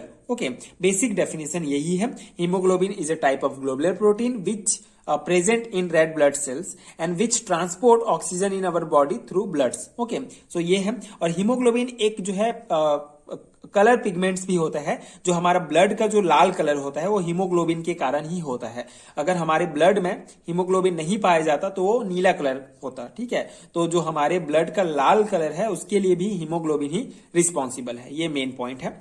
एंड हीमोग्लोबिन से कुछ और इंपॉर्टेंट पॉइंट, जैसे इसका जो मॉलिक्यूलर फॉर्मूला है दैट इज C34H32N4O4Fe एंड इसका जो मॉलिक्यूलर वेट होता है दैट इज लगभग 64500, ठीक है। ये इसका मॉलिक्यूलर वेट होता है। तो ये कुछ बेसिक पॉइंट्स आपको इतना ध्यान रखना है हीमोग्लोबिन से रिलेटेड। नाउ हीमोग्लोबिन का स्ट्रक्चर डिस्कस कर लेते हैं। सो मैक्स पर्टस ने जो है सबसे पहले 1959 में मॉलिक्यूलर स्ट्रक्चर डिस्कस किया था हीमोग्लोबिन का, ठीक है। हीमोग्लोबिन का मॉलिक्यूलर जो स्ट्रक्चर है सबसे पहले 1959 में मैक्स पर्टस ने डिस्क्राइब किया था। Haemoglobin is a tetrameric protein, ठीक है। हीमोग्लोबिन एक टेट्रामेरिक प्रोटीन होता है। The main type of haemoglobin in adult is made of 2 सब यूनिट, ठीक है, alpha and beta polypeptide chain, ठीक है। तो जो हीमोग्लोबिन जो मेन टाइप जो हीमोग्लोबिन होता है जो एडल्ट्स में पाया जाता है वो 2 टाइप के सब unit alpha and beta polypeptide chain से मिलकर सब अल्फा एंड बीटा सब यूनिट से मिलकर बने होते हैं। एंड जो हर एक जो पॉलीपेप्टाइड चेन होता है जैसे alpha polypeptide chain and beta polypeptide chain, जिसे alpha subunit and beta subunit कहा जाता है, ये आपस में लिंक्ड होते हैं हीम प्रोस्टेटिक ग्रुप के द्वारा, ठीक है। ये बेसिक पॉइंट हो गया। अब अल्फा सब यूनिट क्या होता है? It is a made up of alpha polypeptide chain, alpha polypeptide chain having 141 amino acid residue, okay। so alpha सब यूनिट क्या होता है? अल्फा पॉलीपेप्टाइड चेन से मिलकर बना होता है एंड इसमें 141 अमीनो एसिड्स जो है इसमें पाए जाते हैं। एंड बीटा सब यूनिट क्या होता है? It is a made up of beta polypeptide chain having 146 amino acid, ठीक है। सो बीटा सब यूनिट क्या है? बीटा पॉलीपेप्टाइड चेन से मिलकर बना होता है जिसमें 146 अमीनो एसिड्स पाए जाते हैं। एंड जो एक होता है हीम ग्रुप, ठीक है। जो हीम प्रोस्टेटिक ग्रुप क्या होता है? It is an iron containing prosthetic group which is attached to each polypeptide chain, ठीक है। सो बेसिकली ये दो alpha polypeptide chain and beta polypeptide chain पाए जाते हैं जिसमें अल्फा सब यूनिट में 141 अमीनो एसिड, इसमें 146 अमीनो एसिड पाया जाता है। इसके अलावा एक हीम ग्रुप पाया जाता है जो कि आयरन कंटेनिंग प्रोस्टेटिक ग्रुप होता है which is attach to each polypeptide chain, ठीक है। जो दोनों पॉलीपेप्टाइड चेन से जुड़ा होता है क्योंकि दोनों को जोड़ने का ये दोनों जो सब यूनिट हैं ये प्रोस्टेटिक ग्रुप से ही जो है चेन से ही जुड़े होते हैं, ठीक है। तो ये है हीमोग्लोबिन के स्ट्रक्चर से रिलेटेड बेसिक पॉइंट्स। अब इसका स्ट्रक्चर आप देख सकते हैं, ये है हीमोग्लोबिन का स्ट्रक्चर, ठीक है। बेसिक स्ट्रक्चर्स हैं जिसमें जो आयरन है 2 ऑक्सीडेशन स्टेज में है एंड ये हीम प्रोस्टेटिक ग्रुप्स पाए जाते हैं।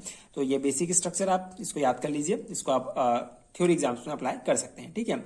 थ्योरी एग्जाम्स के पर्सपेक्टिव से इतना ही है कि आप इसके कुछ पॉइंट्स एंड इसके स्ट्रक्चर आप बना देंगे तो जनरली 2 और 3 मार्क्स में पूछा जाता है, उस अकॉर्डिंग आपको मार्क्स मिल जाएगा, ठीक है। तो ये है हीमोग्लोबिन का स्ट्रक्चर। इसके अलावा जो मायोग्लोबिन है, मायोग्लोबिन के 4 यूनिट जो है, ठीक है, 4 myoglobin join together by the haem prosthetic group and form haemoglobin, ठीक है। तो 4 मायोग्लोबिन आपस में जुड़कर भी जो है हीमोग्लोबिन का फॉर्मेशन करते हैं, लेकिन इंडिविजुअली हीमोग्लोबिन का स्ट्रक्चर इस टाइप का बनता है, ठीक है। तो ये स्ट्रक्चर आप याद कर लीजिए। अब कुछ इंपॉर्टेंट फंक्शंस देख लेते हैं कि हीमोग्लोबिन के फंक्शन क्या होते हैं। So the main function of haemoglobin is to carry and transport oxygen to various tissue, ठीक है। मेन फंक्शन हमने पहले भी डिस्कस किया कि जो ऑक्सीजन है उसको कैरी करते हैं एंड इसको हमारे बॉडी के वेरियस पार्ट में, वेरियस टिश्यू में ट्रांसपोर्ट करते हैं। And the binding of the oxygen to haemoglobin is cooperative binding, ठीक है। तो जैसे जो हमारे हीमोग्लोबिन में जो ऑक्सीजन बाइंडिंग होगा ये कोऑपरेटिव बाइंडिंग होता है। The binding and release of oxygen from the Hb in the lungs and tissue respectively is due to the transition between low oxygen affinity T state and high oxygen affinity R state relaxed tense, okay। so basically ये point क्या कहता है कि जैसे bloods में, RBC में, ठीक है, जो हीमोग्लोबिन होता है, the binding of release and oxygen from haemoglobin, ठीक है। जो हीमोग्लोबिन, जैसे रेड ब्लड सेल में हीमोग्लोबिन पाया जाता है, अब हीमोग्लोबिन से ऑक्सीजन जुड़ता है तो हीमोग्लोबिन में जो ऑक्सीजन लंग्स में जुड़ेगा, ठीक है, यहाँ पे वही बोला है लंग्स में जो है जुड़ेगा और टिश्यूज में जाके जो है ये रिलैक्स्ड होगा, ठीक है। तो ऑक्सीजन बेसिकली ये transition between low oxygen affinity and high oxygen affinity, T state and R state 2 होता है। टी स्टेट क्या होता है? Tense and R state relax. Tense मतलब जब ये लंग्स में HB ऑक्सीजन को कैरी करता है, तो ये स्टेट इस स्टेज में होता है। एंड इस स्टेट में क्या होता है, जब हमारा HbO जो ऑक्सीजन उससे जो जुड़ा हुआ है उसको टिश्यूज में रिलीज करता है, तो रिलैक्स स्टेट होता है, R स्टेट। तो यही पॉइंट यहाँ पे बताया गया है। सो ये हीमोग्लोबिन से रिलेटेड इंपॉर्टेंट पॉइंट्स। अब हम डिस्कस कर लेते हैं मायोग्लोबिन, ठीक है। So what is myoglobin? Myoglobin an iron containing protein in muscles receive oxygen from the red blood cells and transport it to the mitochondria of muscle cells where the oxygen is used in cellular respiration to produce energy. And each myoglobin molecule has one haem prosthetic group located in the hydrophobic cleft in the protein, ठीक है। Basic simple है। Myoglobin एक iron containing protein होता है इन muscles का, ठीक है। And receive oxygen, ठीक है। मसल्स में क्या होता है, जो receive oxygen from the red blood cells and transport it to the mitochondria. Simple सा है। मायोग्लोबिन क्या है, हीमोग्लोबिन से रिलेट करके पढ़ते हैं। हीमोग्लोबिन क्या है, हीमोग्लोबिन जो है रेड ब्लड सेल्स में पाया जाता है एंड वो जो है लंग्स से ऑक्सीजन को कैरी करके कहां पे लाएगा, टिश्यूज तक लाएगा, सेल्स तक लाएगा। अब ये मायोग्लोबिन क्या करता है, receive oxygen from the red blood sales, उसी ऑक्सीजन को ये रिसीव कर लेगा एंड ट्रांसपोर्ट करेगा इसको माइटोकॉन्ड्रिया तक ऑफ मसल्स सेल्स के माइटोकॉन्ड्रिया में जो है इसको ट्रांसपोर्ट करेगा, जहां पे जो ऑक्सीजन है यूज्ड होगा सेलुलर रेस्पिरेशन में, जो हमारे सेल्स के रेस्पिरेशन से उसमें एंड एनर्जी प्रोड्यूस होगा, और इसी एनर्जी को हम यूज करते हैं। सो ओवरऑल ये बोल सकते हैं कि माइटोकॉन्ड्रिया में एनर्जी प्रोडक्शन के लिए मायोग्लोबिन एक इंपॉर्टेंट रोल प्ले करता है। And each myoglobin molecule has one haem prosthetic group. हर एक जो मायोग्लोबिन का जो मॉलिक्यूल होगा उसमें हीम प्रोस्टैटिक ग्रुप पाया जाएगा, जो कि हाइड्रोफोबिक प्रोटीन के हाइड्रोफोबिक क्लेफ्ट में प्रेजेंट होता है, लोकेटेड होता है। एंड स्ट्रक्चर अगर हम डिस्कस करें मायोग्लोबिन का, so it is a monomeric protein that has 153 amino acid, ठीक है। एक मोनोमेरिक प्रोटीन है जिसमें 153 अमीनो एसिड्स पाए जाते हैं एंड 8 अल्फा हेलिक्स पाए जाएंगे। एंड मायोग्लोबिन हीम ग्रुप, ठीक है, contain iron and globin protein, ठीक है। तो ये मायोग्लोबिन पाया जाए, मायो मतलब आयरन कंटेन किया है ये, इसीलिए हीम ग्रुप है। एंड ग्लोबिन मतलब प्रोटीन, ठीक है। तो ये myoglobin and have a linear chain of amino acids and it has a globular structure, ठीक है। तो ये मायोग्लोबिन का एक ग्लोबुलर स्ट्रक्चर होता है।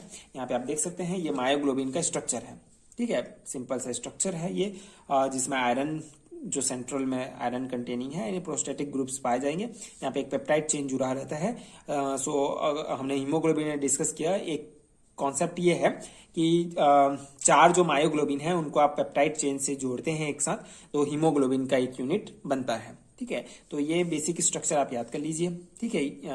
हीमोग्लोबिन और मायोग्लोबिन का सेम ही है, बस कुछ डिफरेंस है, आप उसको देख लीजिए, ठीक है। ये स्ट्रक्चर बना के बार बार 2-3 बार बना के देखेंगे तो इजीली आपको याद हो जाएगा। ये मायोग्लोबिन का स्ट्रक्चर है एंड ये कुछ इंपॉर्टेंट पॉइंट्स हैं, ठीक है।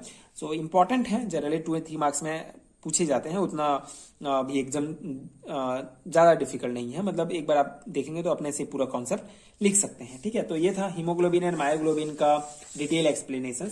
आई होप आपको समझ में आया होगा एंड ये नोट्स आपके लिए यूजफुल हुए होंगे। सो पहले डिस्कस कर लेते हैं हीमोसाइनिन क्या होता है। So haemocyanins are protein that transport oxygen throughout the bodies of some invertebrates animals. Okay, so haemocyanin and haemerythrin क्या है, सेम कॉन्सेप्ट है जो हमने पिछले वीडियो में डिस्कस किया था मायोग्लोबिन एंड हीमोग्लोबिन में, ठीक है। सो हीमोग्लोबिन क्या होता है, एक ग्लोबुलर प्रोटीन होता है जो रेड ब्लड सेल्स में प्रेजेंट होता है और जो ऑक्सीजन है उसको हमारे पूरे बॉडी में through out the body transport करता है, ट्रांसफर करता है ऑक्सीजन को, ठीक है। सेम क्या होता है मायोग्लोबिन भी, मायोग्लोबिन जो होता है ये भी ऑक्सीजन को जो है रेड ब्लड सेल्स में ट्रांसपोर्ट करता है माइटोकॉन्ड्रिया में, ठीक है। रेड ब्लड सेल्स के थ्रू जो है माइटोकॉन्ड्रिया में ऑक्सीजन को ट्रांसपोर्ट करता है मायोग्लोबिन, ठीक है।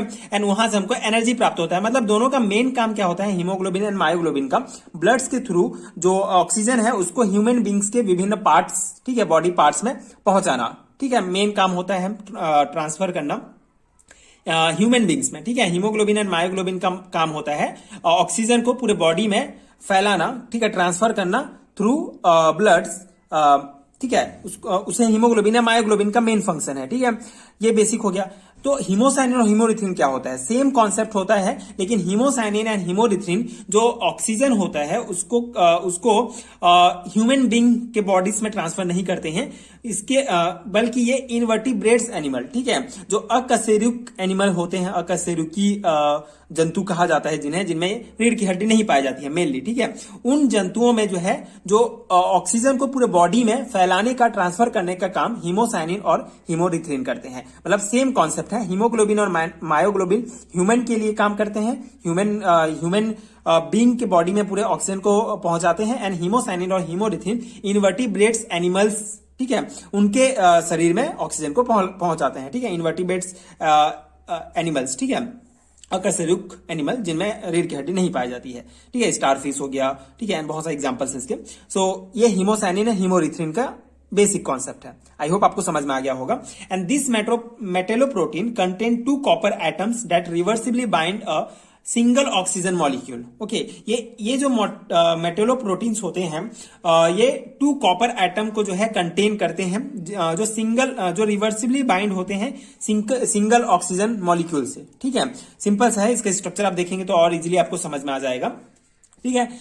ये एक प्रकार के मेटेलोप्रोटीन होते हैं जो 2 कॉपर एटम को जो है इनके स्ट्रक्चर में आप देखेंगे तो हीमोसाइनिन में 2 कॉपर एटम्स जो होते हैं रिवर्सिबली बाइंड होते हैं सिंगल ऑक्सीजन मॉलिक्यूल से, and they are second only to hemoglobin in frequency of use as an oxygen transport molecule, ठीक है। ये भी एक प्रकार के ऑक्सीजन ट्रांसपोर्ट मॉलिक्यूल का वर्क करते हैं, and it contain more than 100 सब यूनिट्स, ठीक है। इनमें बहुत सारे सब यूनिट्स कंटेन होते हैं, मोर देन 100 सब यूनिट्स, एंड इसका मॉलिक्यूलर वेट जो है 4 लाख से 2 करोड़ यूनिट तक होता है, ठीक है। तो ये कुछ बेसिक पॉइंट्स हैं जो आपको ध्यान रखने हैं, एंड इसका स्ट्रक्चर आप देख सकते हैं।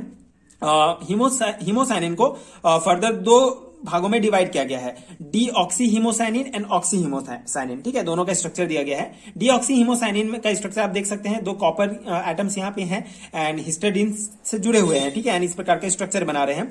एंड जब हम इसमें एक ऑक्सीजन ऐड कर देंगे, ठीक है, O2 जब इसमें ऐड कर देंगे तो ऑक्सी हीमोसाइनिन हो जाएगा। ये इसमें अभी ऑक्सीजन प्रेजेंट नहीं है इस हीमोसाइनिन में, इसीलिए इसको डीऑक्सी हीमोसाइनिन कहा जाता है। जब इसमें एक ऑक्सीजन इसमें जब हम ऐड कर देंगे तो कुछ इस प्रकार का स्ट्रक्चर बनाएगा, मतलब दोनों कॉपर के बीच में एक ब्रीजिंग ऑक्सीजन जो मॉलिक्यूल्स होंगे वो ब्रीज का काम करेंगे, ठीक है, दोनों कॉपर एटम्स को जोड़ेंगे तो इस प्रकार का स्ट्रक्चर बनेगा, इसे ऑक्सी हीमोसाइनिन कहा जाता है, ठीक है। दोनों में डिफरेंस देख लेते हैं। जो डीऑक्सी हीमोसाइनिन होते हैं इनमें जो कॉपर है वो +1 ऑक्सीडेशन स्टेट में है, एंड जो ऑक्सी हीमोसाइनिन है इसमें कॉपर जो है +2 ऑक्सीडेशन स्टेट में है।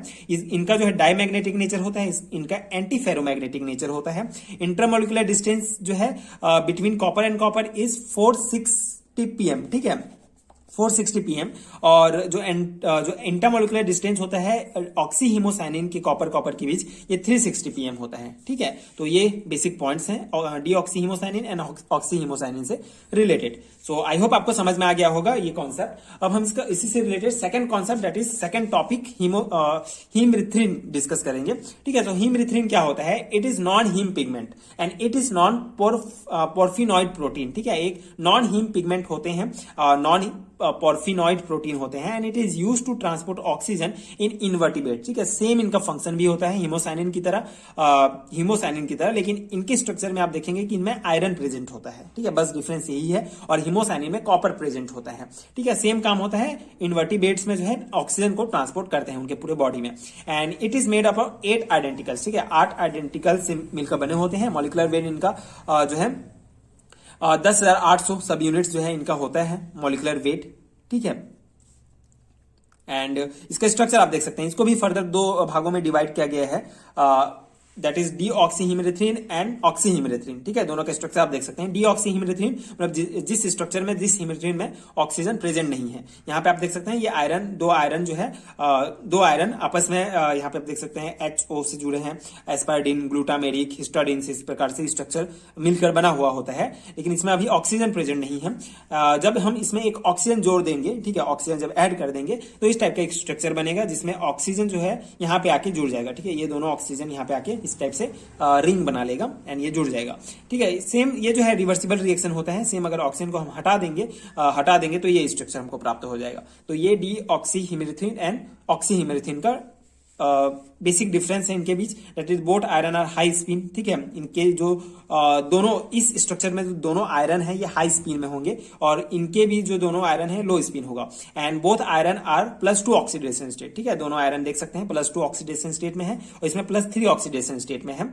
And in this complex iron show paramagnetic nature, ठीक है। इस कॉम्प्लेक्स में जो आयरन है वो पैरामैग्नेटिक नेचर शो करता है और इस कॉम्प्लेक्स में जो आयरन है ये एंटी फेरोमैग्नेटिक नेचर शो करता है, ठीक है। तो ये बेसिक कॉन्सेप्ट है हिमेरिथ्रिन से रिलेटेड, दोनों टाइप एंड ये कुछ इंपॉर्टेंट इसके पॉइंट्स और स्ट्रक्चर, ठीक है। स्ट्रक्चर इंपॉर्टेंट है, अगर आपको ये स्ट्रक्चर याद है तो आप थ्योरी जो है अपने से भी लिख सकते हैं। सो आई होप आपको समझ में आया होगा एंड ये नोट्स आपके एग्जाम प्रिपरेशन के लिए हेल्पफुल हुए होंगे। बहुत इंपॉर्टेंट है एमएससी सेमेस्टर एग्जाम के पर्सपेक्टिव से।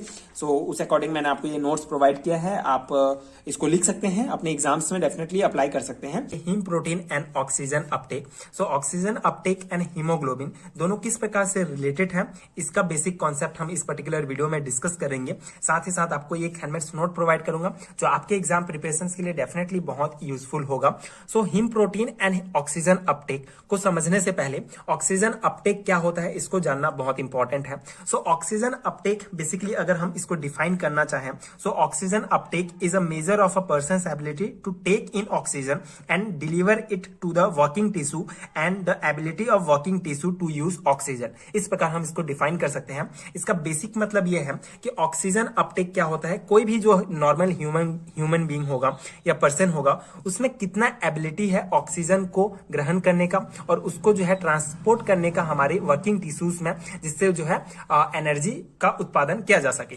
बेसिकली जो हमारे पूरे शरीर को एनर्जी की आवश्यकता होती है, एनर्जी के उत्पादन के लिए जो है हमको ऑक्सीजन की आवश्यकता होती है। तो ऑक्सीजन को किसी भी नॉर्मल ह्यूमन बीइंग में, किसी भी पर्सन में ऑक्सीजन को ग्रहण करने का कितना एबिलिटी है एंड उस ऑक्सीजन को फिर जो है हमारे वर्किंग टिश्यूज में कैसे ट्रांसफर किया जाता है, इस प्रोसेस को ही ऑक्सीजन अपटेक कहा जाता है। तो अब ये ऑक्सीजन अपटेक जो है हमारे हीम प्रोटीन मतलब कि हीमोग्लोबिन से किस प्रकार रिलेटेड है, इसी कॉन्सेप्ट को हम समझेंगे।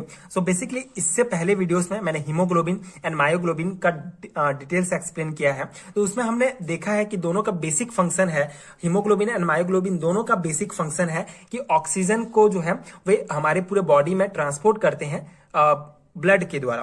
तो दोनों में बेसिक फंक्शंस में एक डिफरेंस ये है कि मायोग्लोबिन बेसिकली जो है रेड ब्लड सेल से ऑक्सीजन को लेता है एंड माइटोकॉन्ड्रिया में उसको जो है ट्रांसपोर्ट करता है एंड वहीं पे एनर्जी का उत्पादन होता है बेसिकली। एंड हीमोग्लोबिन जो है रेड ब्लड सेल्स में ही पाया जाने वाला आयरन कंटेनिंग प्रोटीन है, जो कि आयरन को कंटेन करता है, आयरन कंटेनिंग है। बेसिकली मायोग्लोबिन एंड हीमोग्लोबिन दोनों ही आयरन कंटेनिंग प्रोटीन्स होते हैं। तो हीमोग्लोबिन जो है रेड ब्लड सेल्स में ही पाया जाता है एंड ऑक्सीजन को जो है पूरे बॉडी में ट्रांसपोर्ट करता है ब्लड के द्वारा। तो ये बेसिक डिफरेंस है दोनों के फंक्शंस में। तो हीमोग्लोबिन का मेन कार्य हुआ हमारी बॉडी में ऑक्सीजन को पहुंचाने का, मतलब ट्रांसपोर्ट करने का। तो इसीलिए ऑक्सीजन अपटेक एंड हीमोग्लोबिन दोनों एक दूसरे से कनेक्टेड हैं। बेसिकली हीमोग्लोबिन में ही ये एबिलिटी होता है कि वे जो है ऑक्सीजन को जो है अपने जो है कंबाइन कर सके अपने साथ एंड उसको ट्रांसपोर्ट कर सके। सो बेसिकली इस प्रकार इसको जो है आप डिफाइन कर सकते हैं। इसका बेसिक इंट्रोडक्शन आप अपने एग्जाम में लिख सकते हैं। The heme group gives myoglobin and hemoglobin the ability to bind oxygen because of the presence of iron atom.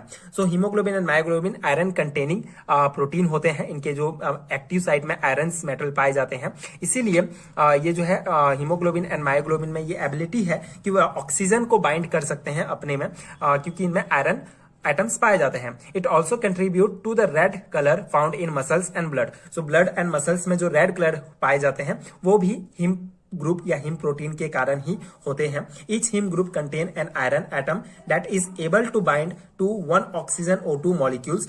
Each haemoglobin protein can bind 4 oxygen molecule. So हर एक हिम ग्रुप जो होता है आयरन एटम कंटेन होता है उसमें and उसमें ability होता है कि वो ऑक्सीजन को बाइंड करके रखें। तो इस प्रकार इसका बेसिक इंट्रोडक्शन आप लिख सकते हैं। इसका अब हम स्ट्रक्चर देखेंगे। सो स्ट्रक्चर देखने से पहले इस टॉपिक के का किस प्रकार से क्वेश्चन पूछा जाता है, बेसिकली ये आपके सेमेस्टर एग्जामिनेशंस के पॉइंट ऑफ व्यू से एक बहुत ही इंपॉर्टेंट क्वेश्चन है।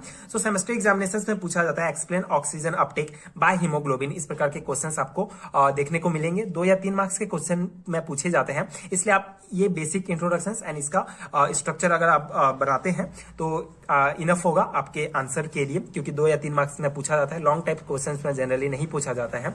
बेसिकली ये क्वेश्चंस जो है मैं आपको परसू यूनिवर्सिटी से रिलेटेड क्वेश्चंस बता रहा हूँ। इस प्रकार के क्वेश्चंस पूछे जाते हैं। अगर आप दूसरे यूनिवर्सिटी से हैं तो आपके सिलेबस के अकॉर्डिंग भी ये क्वेश्चंस एंड ये टॉपिक आपके सिलेबस में होगा एंड अलग टाइप्स के क्वेश्चंस भी पूछे जा सकते हैं। सो ये बेसिक प्रिंसिपल होगा basically oxygen uptake and him protein का। हिम प्रोटीन मतलब हीमोग्लोबिन आप कंसीडर कर सकते हैं। सो हीमोग्लोबिन का बेसिक फंक्शन है, मेन फंक्शन है कि वे ऑक्सीजन को हमारे पूरे बॉडी में जो है ट्रांसपोर्ट करते हैं। तो इसीलिए ऑक्सीजन अपटेक एंड हीमोग्लोबिन दोनों जुड़े हुए होते हैं। इस प्रकार ऑक्सीजन अपटेक जो है एक मेजरमेंट है, एक मेजरमेंट प्रोसेस है कि कोई भी पर्सन जो है उसमें कितना एबिलिटी है ऑक्सीजन को टेक करने का। तो ये बेसिक इंट्रोडक्शन आप दे सकते हैं। उसके बाद ये स्ट्रक्चर आप देख सकते हैं, ये बनाएंगे। तो ये बेसिकली हमारा जो है स्ट्रक्चर है हीम ग्रुप का। द हीम ग्रुप का एक स्ट्रक्चर है, हीमोग्लोबिन का स्ट्रक्चर नहीं है, जिसमें आप देखेंगे पायरोल रिंग जुड़ा है, मिथाइल ग्रुप होगा, विनाइल ग्रुप यहाँ जुड़ा रहेगा एंड ये प्रोपिनेट ग्रुप भी यहां से जुड़ा रहेगा एंड ये आयरन कंटेनिंग प्रोटीन है। इसके एक्टिव साइट में आप देख रहे हैं आयरन मेटल आयन है, इसलिए इसमें एबिलिटी होता है ऑक्सीजन को बाइंड करने का। इस प्रकार ये जो है ऑक्सीजन को बाइंड करेंगे एंड इसको ट्रांसपोर्ट करेंगे हमारे वर्किंग टिश्यूज में। ये ही हीम ग्रुप है और ये हीम ग्रुप ऑक्सीजन को इस प्रकार से कंटेन करेंगे, कंबाइन करेंगे अपने ग्रुप में एंड इसको जो है ट्रांसपोर्ट करेंगे वर्किंग टिश्यू की तरफ, जहां पे जो है यहाँ पे मेन फंक्शन होगा एनर्जी प्रोड्यूस करने का। तो ये basically basic introduction and basic structure है, आप अपने एग्जामिनेशन में बना सकते हैं। सो बस यही थे इस टॉपिक का एनालिसिस। आई होप कि आपको समझ में आया होगा एंड ये टॉपिक आपके एग्जाम प्रिपरेशन के लिए हेल्पफुल हो। इसके अलावा अगर आपको कंप्लीट रिटन नोट चाहिए एमएससी एंड बीएससी लेवल के एग्जाम प्रिपरेशंस के लिए, सो नीचे आपको डिस्क्रिप्शन बॉक्स में एंड कमेंट सेक्शन में लिंक मिल जाएगा, वहां से आप पीडीएफ डाउनलोड कर सकते हैं, जो डेफिनेटली आपके एग्जाम प्रिपरेशंस के लिए बहुत हेल्पफुल होगा। सो जो पीडीएफ नोट्स हैं वो अपडेटेड वर्जन है, आपको कुछ इस टाइप के मटेरियल मिलेंगे। उस पीडीएफ में हर एक टॉपिक को डिटेल से एक्सप्लेन किया गया है, स्पेशली सेमेस्टर एग्जाम के पर्सपेक्टिव से बनाया गया है। सो डेफिनेटली आपके एग्जाम के लिए बहुत हेल्पफुल होगा। सो अगर आप एमएससी थर्ड सेमेस्टर के स्टूडेंट्स हैं, अगर आप परसू यूनिवर्सिटी, दुर्ग यूनिवर्सिटी, बस्तर यूनिवर्सिटी से एमएससी कर रहे हैं, तो आपको आपके एग्जैक्टली सिलेबस के अकॉर्डिंग नोट्स मिल जाएगा। आप अगर थर्ड सेमेस्टर के स्टूडेंट्स हैं तो डेफिनेटली आपको पता होगा ये जो टॉपिक है heme protein and oxygen uptake, ये ऑर्गेनिक केमिस्ट्री का यूनिट फर्स्ट है, बायो एनर्जेटिक यूनिट से रिलेटेड ये टॉपिक है। सो अगर आपको नीचे लिंक्स मिलेगा, आपको इंडिविजुअल लिंक्स मिलेगा हर एक यूनिट का, हर एक सब्जेक्ट का, हर एक पूरे कंप्लीट सिलेबस का भी लिंक मिलेगा। आप अपने सुविधा के अनुसार नोट्स ले सकते हैं एंड अगर आपको कोई भी परेशानी हो रही है नोट्स लेने में, सो आप स्क्रीन पर दिख रहे नंबर पर डायरेक्टली कांटेक्ट भी कर सकते हैं, वहां से आप डायरेक्टली पे करके नोट्स ले सकते हैं। So if you find helpful so please check out that PDF store and अगर वीडियो हेल्पफुल है तो आगे के वीडियोस के लिए चैनल के साथ जुड़े रहिए। Thank you so much for watching.